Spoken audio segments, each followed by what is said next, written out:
Alhamdulillahirrahmanirrahim. Wa bihi nasta'inu ala umuri dunya waddin. Wassalatu wassalamu ala asrafil anbiya'i wal mursalin Sayyidina wa maulana Muhammadin sallallahu alaihi wasallam. Sebelumnya perkenalkan kami dari kelompok 3. Saya atas nama Abdul Ihsan dengan NIM 2012-3174 dan di sebelah saya Angelita 2012-3170. Di sini kami akan memenuhi tugas ujian tengah semester mata kuliah Usul Fikih 2, dosen pengampu Ibu Rina Juliana MPD. Di sini judul materi kami tentang lapas dari segi kejelasan artinya. Mari kita simak video ini. Baiklah, masuk ke materi yang pertama tentang az-zahir.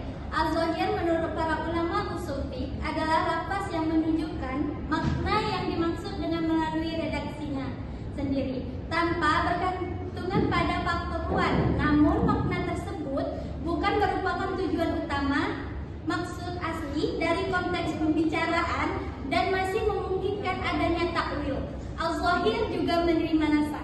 Adapun contoh ayat dari az-zahir, Bismillahirrahmanirrahim. Talaba lakum minan nisa'i matna wa thulatha wa ruba', yang artinya maka nikahilah wanita-wanita yang kamu senangi 2, 3 ataupun 4. Ayat ini az-zahir dalam mengizinkan pernikahan dengan wanita. Namun tujuannya ayat ini adalah untuk menerangkan kebolehan menikah dari lebih dari satu istri. Baiklah, adapun hukum az-zahir, wajib mengamalkan az-zahir berdasarkan makna yang langsung dipahami secara qat dan yakin, selama tidak ada dalil yang mengharuskan berpaling darinya. Az-zahir menerima takwil apabila ada karinah indikasi yang memalingkan dari makna zahir, baik berupa taksis.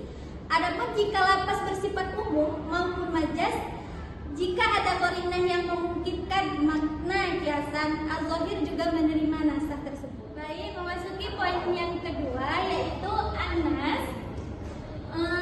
An-nas adalah lapas yang lebih jelas dari az-zahir karena didukung oleh karinah indikasi yang berasal dari lapas itu sendiri.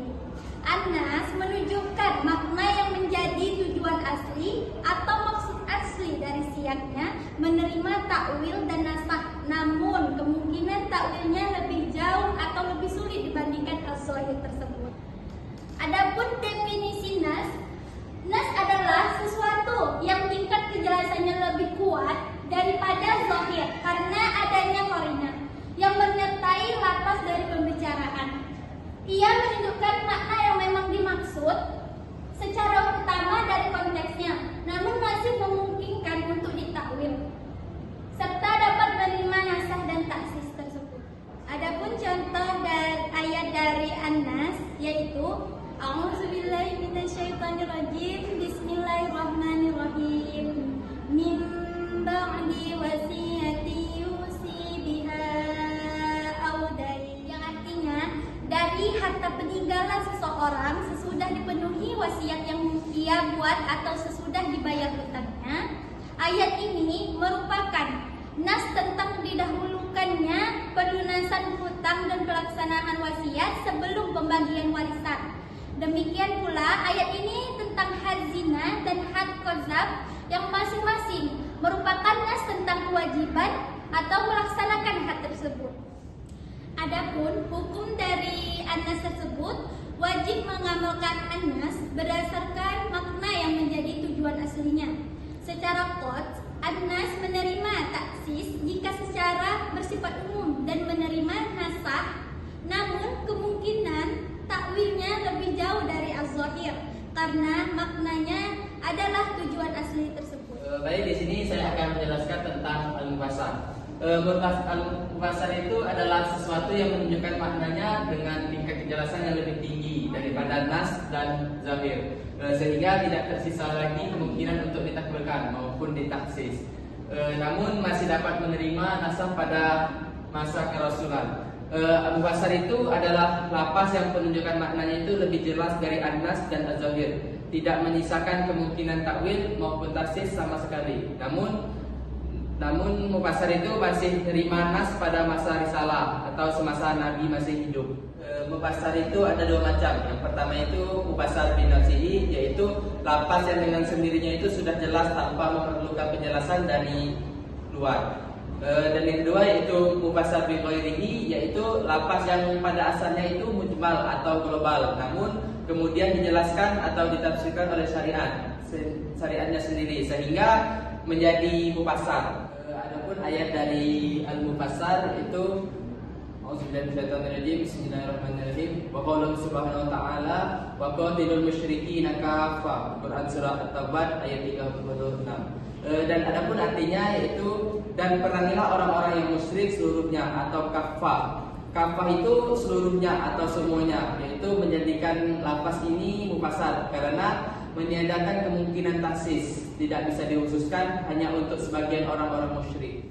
Dan adapun hukum dari al-mufassir yaitu wajib mengamalkan al-mufassir itu secara qat'i atau sebagaimana lafaz yang terperinci, tidak menyisakan kemungkinan takwil atau taksis sama sekali. Hukumnya itu lebih kuat dari an-nas dan az-zahir. Al-mufassir itu hanya menerima nasah pada masa risalah setelah Nabi wafat. Hukum mufassir itu tidak dapat lagi dinasahkan. Poin selanjutnya yaitu al-hukam. Al-hukam itu adalah lafaz yang menunjukkan maknanya dengan jelas melalui bentuknya, sehingga tidak tersisa kemungkinan untuk ditakwil, ditafsir maupun dinasah pada masa kerasulan dan periode turunnya wahyu.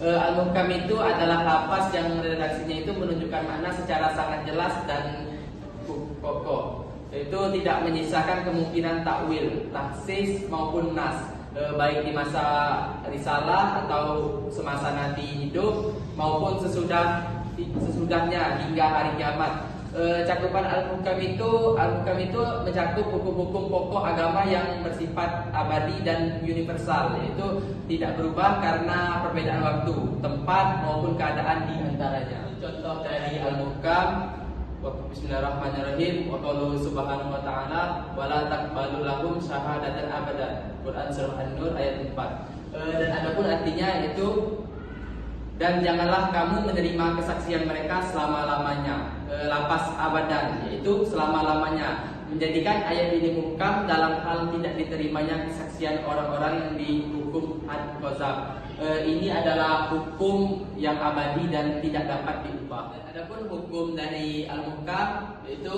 wajib mengamalkan al-muhkam itu secara qat'i tanpa keraguan, tidak menerima nasah, pembatalan takwil maupun taksis sama sekali. Karena semua hukum itu dalam Al-Quran dan Sunnah yang bersifat muhkam setelah wafatnya Nabi tidak ada lagi dinasah maupun dibatalkan oleh siapapun hingga akhir zaman.